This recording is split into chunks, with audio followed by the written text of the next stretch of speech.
Dai, estamos aqui hoje com o príncipe do pagode, Paulo Henrique. Boa noite, galera. Quero dizer que é um prazer imenso estar presente aqui hoje no Colégio Rondon.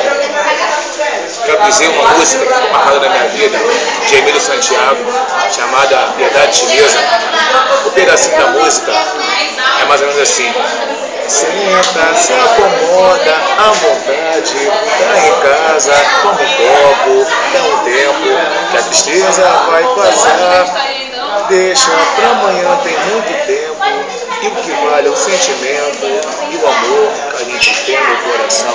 Hoje, dia 19 de 4 de 2013, no Colégio Marechal Rondon, estamos comemorando, mais um ano de vitória.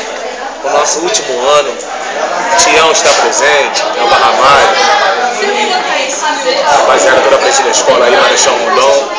Como você pode ver, a galera está toda aí no impacto da nota de química, acabamos de fazer um trabalho agora, uma nota muito importante.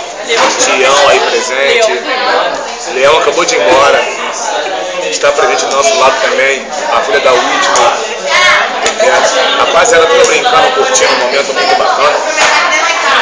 Tem uma música também falando de amor que eu gosto muito, do Grupo Bom Gosto.